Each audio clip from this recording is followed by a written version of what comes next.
Alright, let's try e4. King pawn opening. Alright, Sicilian. c3 Sicilian? Let's give it a shot here. Okay. I've looked at this variation from the black side recently. Okay. I'm gonna go with e5. Let's see how black addresses this structure. Let us see. I'll be able to offer some insight with this one.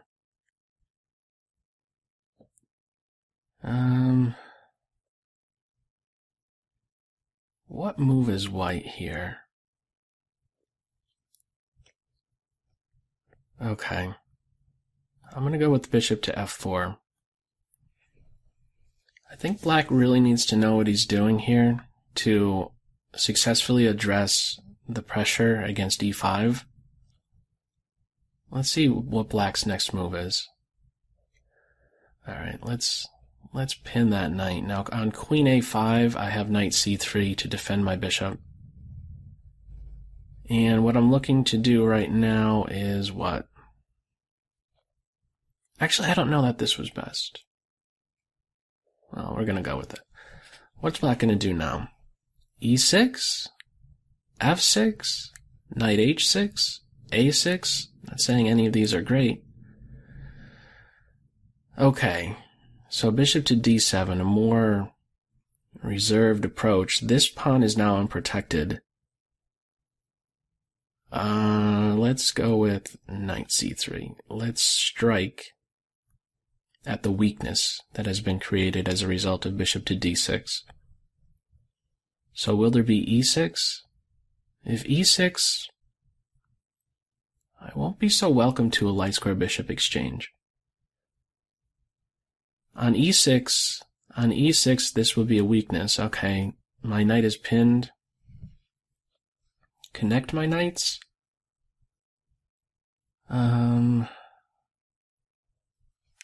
Connect my knights or not? I'm not sure what is best, knight f3 or knight to e2.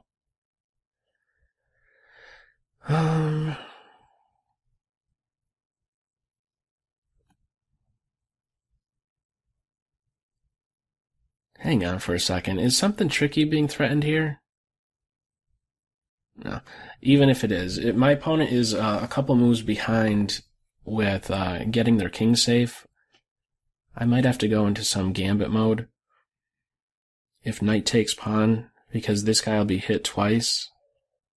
Maybe I could have considered queen to d2. That seems a little bit awkward, but that's still not even meeting some possibility of knight takes on e5. Okay, we're not having that.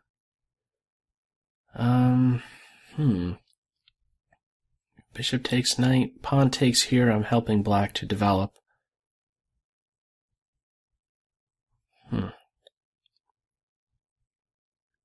Just gonna castle and work against this pawn here. Look for some counterplay against this guy. If pawn takes, my queen is brought to life, and then there'll be two pieces hitting here. Okay. So, bishop takes knight or go elsewhere.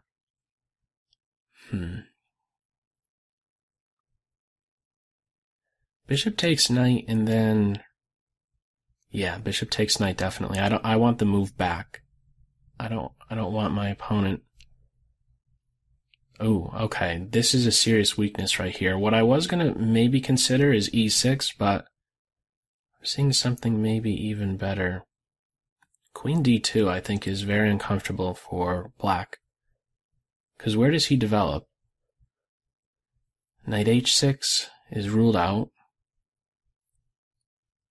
I've seen from this opening the move g5, not in this particular position, just this opening, the move g5, but not in this line here. Okay. Extreme measures here. Black is taking king f7. How do I get at that king? This seems very useful. I could also look to play on c5. I think I like that better. If my knight gets on c5, he's going to be an animal. I'm going to shoot for that. a3, b4, knight a4 to c5 would come with tempo. 2 of those 4 moves are coming with tempo. b4 and a knight on c5. Will black take or not? If pawn takes, I'm going to take with my pawn immediately, not my bishop. I'd much rather keep more minor pieces on the board because I have a space advantage. So that's the general principle I'll basically be following to help me with that move, that next move, or that next decision. So this is very weakening. This pawn is going to fall. This is big trouble. Queen takes on d5, I get the rook. Like if the idea is to meet this with f takes e, I have queen takes d5. This position should be crumbling for the black side. Queen takes pawn is the way to get the material back and defend here. But she is planted now on an open file. I could take here, but I like the idea of grabbing another tempo against the queen. Anything better? Probably not. This is the first move that's really coming to mind. Again, I want to just keep this tension. If he can't move, the rook can't move, so black is playing without these 2 pieces. Knight takes pawn, or knight here is a threat. Okay.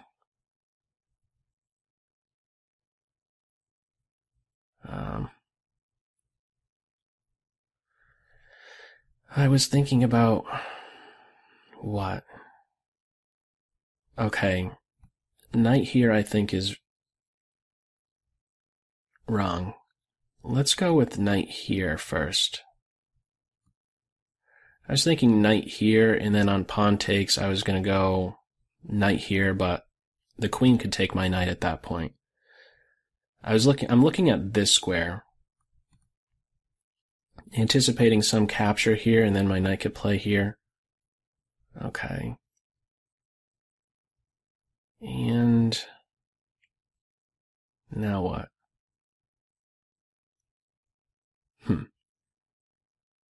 Let's go here. Let's harass the queen just a little bit more. Maybe I do want to take on this square just to make sure I'm not losing any material.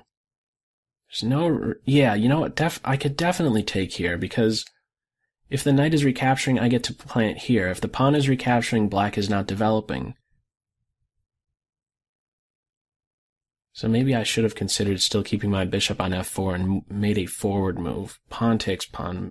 I should have been a bit more aggressive with that last move.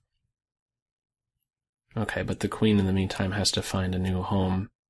53 each. Alright, let's run with it.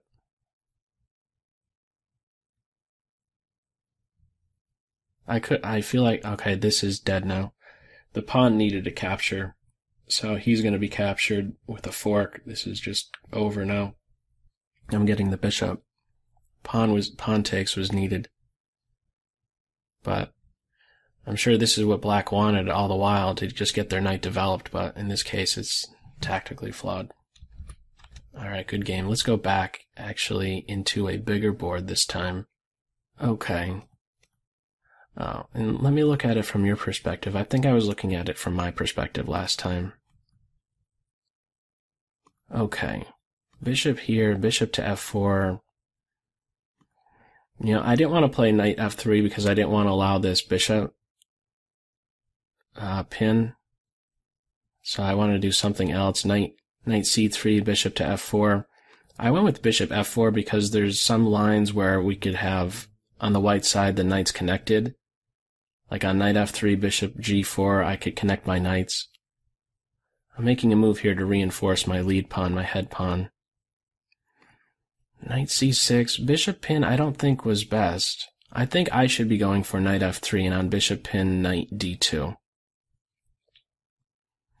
But bishop to b5 it was, and now you didn't want to have that structural change. You know, I thought when you play this, the intention is to meet bishop takes knight with the bishop recapturing. So in the game, when you recapture with the pawn, my eyes immediately lit up about this c5 square. It became a hole, and your pawn became backward on, well, what's now an open file. Turns into a half-open file. He's an issue. So I think if you are going to go with this, you really should be capturing with your bishop on bishop takes knight. Is there something better here? Yeah.